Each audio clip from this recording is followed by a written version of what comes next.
Ada orang nyariin saya. Orang Tegal Kaligangsa. Punya tambak udang. Dia punya utang sama besan. 60 juta. Saya minta tolong sidik. Tolong apa sih Pak? Saya itu punya utang. Namanya Pak Haji Rawan. Orang Kaligangsa. Orangnya sekarang masih hidup.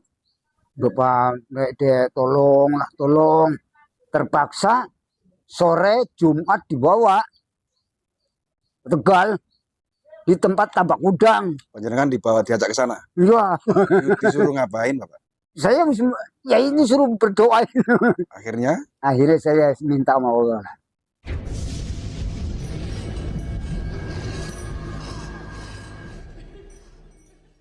bisa diperkenalkan Bapak, namanya Pak Saski, alamatnya mana gitu? Taman Sari 7, RT 3 RW 2, Kelurahan Sunyaregi, Kecamatan Kesambi. Ya, jadi Pak Saski ini seorang kakek yang ngapunten nggih, Ya. tunanetra gitu nggih. Bukan tunanisme, tunanetra. Tunanetra, dan beliau ini atas kuasa Allah ya. Ya. Sudah dari kecil ya Pak Saski ya? Enggak sih, Pak Buta sih enggak kecil. Umur berapa? Waktu itu tahun 86 saya ikut bawa mobil bangun seknek sama Hankam. Proyek sekretaris negara ya, di Jakarta. Proyek PP. Waktu seknek dibangun, Hankam dibangun. Tahun 86. Setelah kami ikutin proyek, selama lama di situ kenal sama anak Bogor. Selama 3 tahun. 89 saya terjadi kena mata. 89 baru awal mulai enggak? Awal sakit. Sakit atau kena musibah atau gimana? Kurang tahu menurut istilah bukan medis. Menurut para peninggal paranormal lah. Iya. Katanya kena magic itu santet. Kena santet. Karena mungkin dia cinta nggak terlaksana mau nikahin lah. Si wanita tadi yang Bogor itu. Iya. Amanat orang tua saya jangan rumah tangga orang jauh. Orang tua kalau anak sakit saya nggak bisa nengok karena kalau naik kendaraan itu mabok. Amanat orang tua. Jadi seolah-olah saya tuh minder. Lihat perempuan itu orang kaya, saya orang miskin. Padahal saya nggak nolak secara kasar. Menolak secara mundur pelan-pelan. Tiba-tiba dia mungkin penasaran tahu gimana lah. Jadi kembar 2 waktu itu. Si ceweknya? Enggak, sayanya. Bos saya yang istrinya cinta, anaknya Pak Haji Sharma Bogor yang punya bus Bogor Jaya dulu, cinta sama saya. Anaknya bos atau juragan? Iya, bos itu. Iya, yang punya bos. Itu juga mencintai jenengan? Iya, itu waktu itu kenalnya di pom bensin Citerep. Waktu ngambil batu belah di Gunung Putri. Jam 5 sore. Ya, namanya supir lah, nggak ada yang jujur. Nggak semua sih. Nggak semua sih ya. Ini orang cantik bener. Jadi awal mula sakit mata atau tunanetra itu dari tahun 89 itu 89. Karena ada sosok wanita yang gandrung atau tergila-gila gitu ya Pak ya? Sama dua-duanya itu. Dua-duanya. Satu namanya Haji Kulsum. Iya. Kedua Salma. Dan jenengan meninggalkannya secara halus karena atas pesan orang tua tidak boleh menikah jauh. Gitu. Ya. Akhirnya jenengan sakit pulang ke Cirebon sini. Ke Losari. Ya, bahasa itu saya enggak menolak, saya kasar lah istilahnya. Ngomong jangan begini, enggak, padahal saya mengundurkan diri. Apa sih mawas diri itu gimana? Antisipasi. Nah, ya orang mawas diri kita mawas diri, orang ya. Iya. Seorang pengemudi mencintai bos lah. Nganipak gitu. Ya menurut teman-teman yang benci kan ini Kamu tuh nggak nipak. Terus diguna-guna, akhirnya kena. Mungkin diguna-guna. Setelah begitu mata kiri dulu, terus merah langsung, tapi nggak sakit. Kata teman-teman saya supir-supir tuh, kok kamu matanya merah sih, kenapa? Lu masa sih? Baru saya lihat ke spion. Iya, tapi kalau setiap maghrib sakitnya udah bilah. Kalau seperti cukuas lah, 1000 sakit. Pas setelah maghrib. Maghrib Setiap hari. setiap hari, tapi setiap malam. Tapi kalau subuh berhenti. Jadi semalam ya proses sakitnya. Iya. Nah, selama ada 3 bulan saya mengucap, kalau mau buta ya cepatlah. Itu. Nah, akhirnya dua-duanya sakit. Kata orang tua, bawa ke rumah sakit. Pertama di Harapan Anda, Tegal, nggak mampu. Bawa Semarang, nggak mampu. Bawa ke rumah sakit Ciremai, nggak mampu. Terakhir di Cicendo, Bandung, nggak mampu. Katanya biji matanya udah pecah. Harus donor matanya, namanya orang tua saya nggak mampu buru-buru untuk donor mata. Akhirnya pasrah. Akhirnya pasrah. Kata orang tua, ya udah harus kamu terima apa keadaannya. Itu bukan karena kamu, bukan karena Allah. Kata orang tua. Atas kehendak Allah gitu ya. Ya. Akhirnya saya pikiran jelek. Orang masih baru kalau teman-teman. Weh, lihat ayo, hiburan, orkes. Zaman dulu bilangnya orkes. Iya. Biar jantung. Bla bla bla, mau jalan nggak bisa. Apa nggak bisa.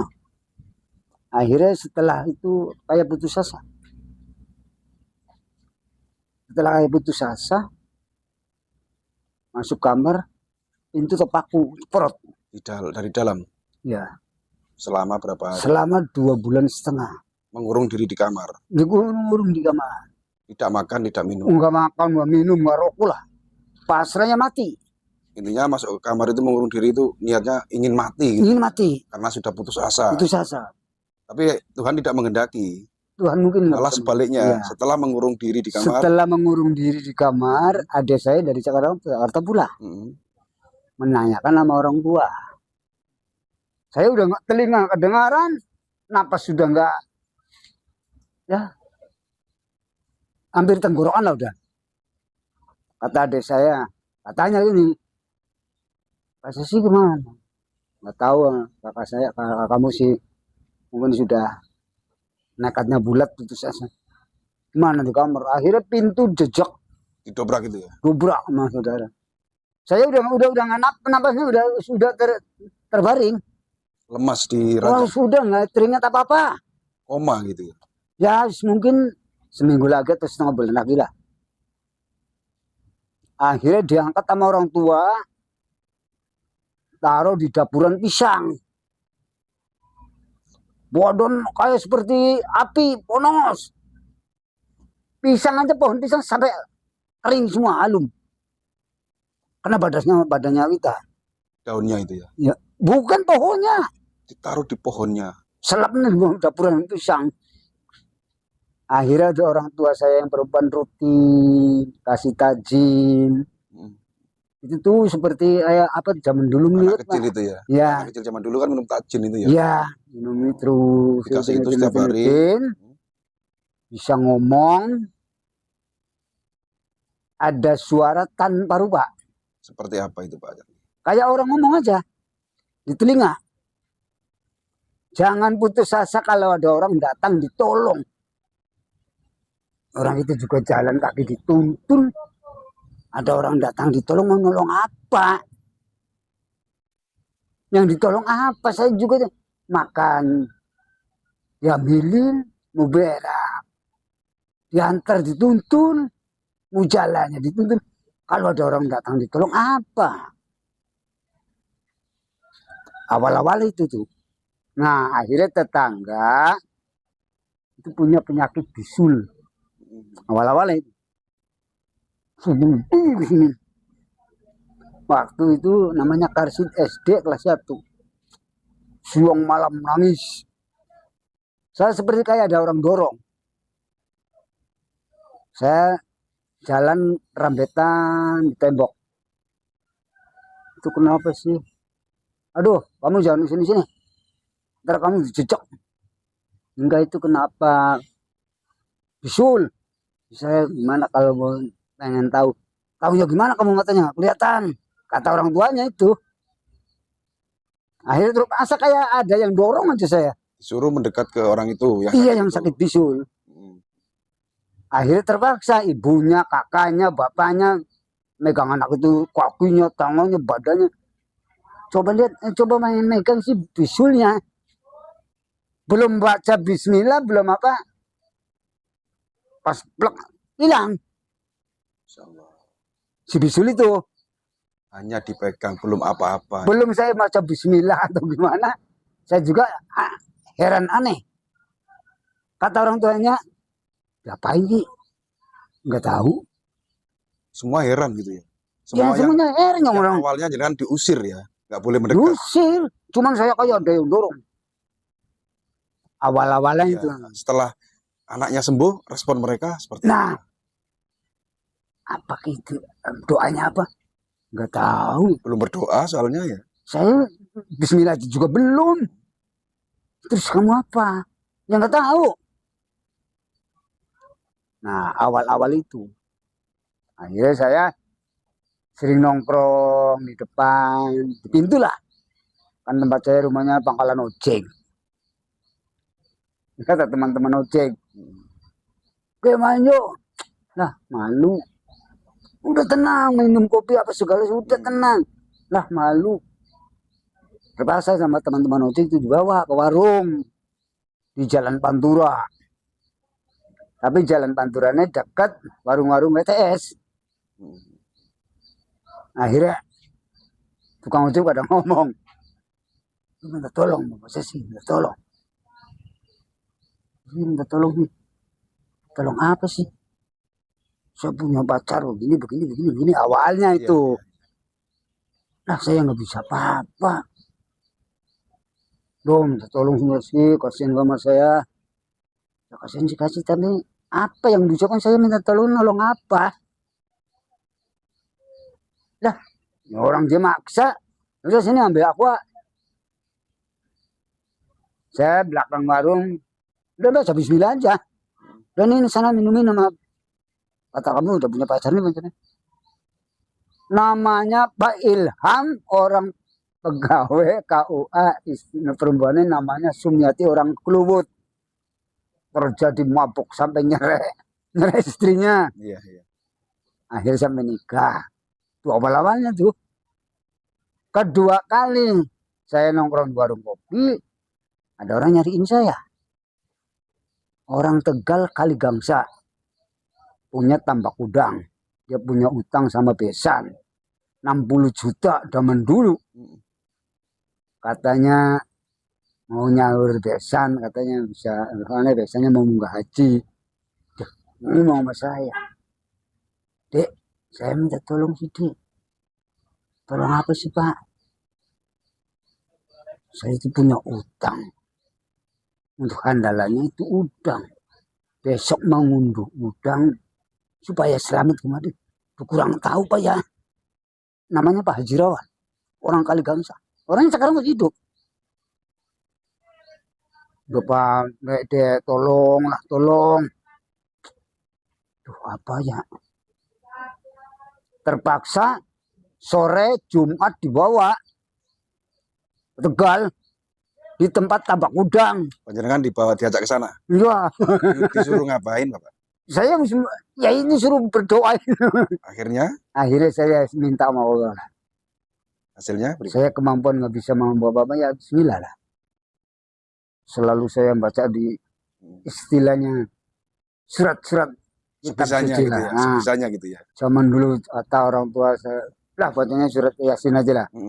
Salamun kalau beriman tajul malam menjerumun alam tidak punya benila tabutusan. Oh, selalu sewengi. Begitu. Diwirid seperti itu. Wirid akhirnya sampai pagi. Hasil enggak ya, hasil enggak di batin saya itu. Hasil enggak ya. Pak pulang sih bola. Bilang, udah terima kasih Pak Cesi, DCSG pulang yuk pulang. Saya buru-buru uang, suruh sebatang aja nggak dikasih. Sama Haji itu? Iya, dah. Lupa mungkin ya? Nggak tahu. Tapi pulang diantar kembali? Pulang ke rumah, udah makasih ya DCSG, Pak Haji mau pulang. Batin saya, yang namanya orang ya Pak ya? Iya pasti ya. Semalam nongkrong di tengah tambak. Orang tuh punya perasaan ngasih rokok, manusiawi ya. Ya, pas akhirnya saya disuruh orang tua, kita belajar kerja. Ya ikhlas gitu ya. Enggak, orang tua nggak ngerti kayak gitu, enggak. Kerja apa kayak apa? Jadi orang tua saya tuh mau melur kayak gini nih. Pasrai semen, pasir, belakang, udah kecumur ngaduk sendiri. Bawa sendiri, melur sendiri. Akhirnya selesai. Selama selesai, itu ada mobil. Mobil zaman dulu carry bak. Ini rumahnya Mas Saskia, iya. Mas main lu titip barang. Kardus berapa macam. Beras, apa aja lah. Titipnya Mas taruh di dalamnya. Ya silakan. Enggak bilang mau ngasih, enggak bilangnya titip. Selama seminggu titip nggak diambil sampai setengah bulan. Ini orang ketitip kok kan diambil ya. Orang tua saya tuh mau panen padi nggak punya duit. Wah tukaran sama orang tua perempuan. Mau beli gelaran nggak punya, beli karung nggak punya, beli rapi nggak punya. Ini amplop apa ya? Belum ada uang 50.000 belum. Oh gitu ya. Iya. Oh ini tebel uang amplop tuh. Ini orang titip. Tapi ada amplop. Sampai setengah bulan nggak diambil. Apa ya? Akhirnya dibuka. Akhirnya terpaksa ngajak adek. Ya, untuk saksi gitu ya. Saksi. Gitu ya. Masuk ke kamar mandi. Namanya Derajat. Masih SD kelas 1. Jat. Apa Kang? Itu banyak. Hitung SD yang sudah ngerti duit kan hitung. Itu banyak Kang. Sebentar Kang. Senang. Kira hitung. Kayak lucu. Hitung itu 4 juta. Zaman dulu banyak ya. Ya. 4 juta. Jadi mulai pikiran radikal saya. Yang 2 juta disimpan sendiri, yang 2 juta dikasihkan sama orang tua. Apa sih tukaran berantem terus, apa urusannya apa? Ya coba bayangin, mau panen, nggak punya modal, nggak apa-apa segala. Ini uang nih. Kamu tuh uang dari mana? Nipu ya? Nipu. Siapa yang mau tipu? Kalau mau masak, dibongkar kardus. Apa itu udang panggang, Bandung, makanan apa segala apa, rokok sampai 10 slop.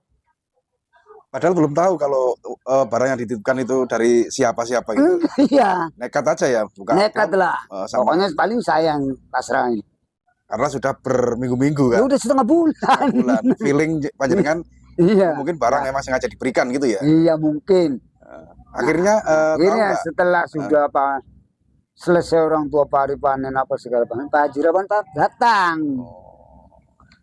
Assalamualaikum, waalaikumsalam. Sehat DCSG, alhamdulillah Pak Haji. Ya, terima kasih. Saya ditolong bisa nyaur utang, ada kelebihan, premannya aman, udang hasil. Kok mintanya tolongan aku sama saya Pak Haji Rawan? Bilang aja sama Allah. Enggak. Saya tuh minta tolong tenaganya, zikirnya Pak Mas Saski. Jadi saya minta terima kasih sama Mas Saski. Ya cuman bisa nimbal balik segitu Mas Saski. Jangan cilik hati, jangan putus asa, jangan kecil hati. Terima kasih Pak Jirawan. Akhirnya menyebutkan dan bilang bahwa itu barang saya titipkan gitu. Iya. Kok kenapa Pak Jirawan dulu nggak bilang-bilang? Ya saya sih bilang dulunya bilangnya suruh kasih baca sih, cuman supirnya anaknya itu. Oh, yang nganter itu anaknya. Anaknya Tuh. bilangnya titip. Iya. Nah akhirnya mau setiap malam saya dibawa ke Ramil polisi. Bayar maghrib dibawa, pagi ya tren. Setelah kejadian itu ya. Ya sama orang Koramil, kadang polisi, kadang apa aja lah.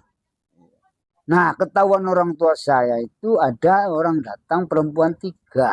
Minta tolong, kata orang tua. Kamu jadi dukun ya? Tuh gara-garanya tuh. Lama-lama tahun 90 kenal sama istri. Menikah. Nah, kenal sama istri dia bilangnya. Mas saya lagi disakitin hati perempuan, suami, punya anak begini ini, tidur juga di tengah sawah. Aduh, kasihan temennya. Saya bisa mampu kan? Iya. Oke, kita next lagi, kita sambung video selanjutnya, session selanjutnya. Untuk yang kali ini, sesi kali ini kita break dulu ya. Karena durasi juga sudah 20 menit, nanti disambung lagi. Jadi Pak Saski ini seorang tunanetra yang awalnya sakitnya itu memang diduga karena guna-guna, karena pernah mencintai seorang wanita dan ditolaknya secara halus. Tapi itu hanya praduga dan sempat putus asa, mengurung diri di kamar selama kurang lebih hampir 2 bulan gitu ya. 2 bulan setengah. 2 bulan setengah. Dan hampir 3 bulan. Setelah mengurung diri itu, yang awalnya beliau itu ingin mati, ingin mengakhiri hidupnya dengan mengurung diri. Namun Tuhan berkehendak lain, malah memiliki kemampuan gitu, yang bisa ya sampai sekarang pun Pak Saski ini terkenal dengan seorang supranatural ya, atau spiritual. Ini kartu namanya saya pegang ya teman-teman ya. Ini untuk alamatnya sendiri, berada di Jalan Taman Sari ya. Taman Sari 7 RT 03 RW 02 Kelurahan Sunya Ragi, Kecamatan Kesambi, Kota Cirebon, Jawa Barat. Bagi saudara-saudara semua yang ingin misalnya punya keluhan ya, penyakit apa atau keluhan hal spiritual apa, bisa datang langsung ke rumah beliau Pak Saski. Untuk nomor HP tidak bisa kami cantumkan, nanti bisa komen di kolom komentar biar saya kasih nomor HP beliau ya. Pak Saski di samping seorang supranatural, beliau juga punya kelebihan loh teman-teman. Seorang tunanetra yang bisa mengharap lahan ya, masih bisa mencangkul, bahkan memanjat pohon kelapa. Ini sangat luar biasa sekali. Yang tentunya nanti kita akan mengorek lagi, kita menggali lagi seperti apa keunikan dari beliaunya, yaitu Pak Saski.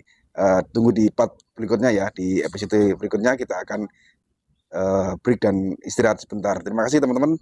Semoga tayangan kali ini bermanfaat. Saya akhiri. Bila taufiq walhidayah. Assalamualaikum warahmatullahi wabarakatuh.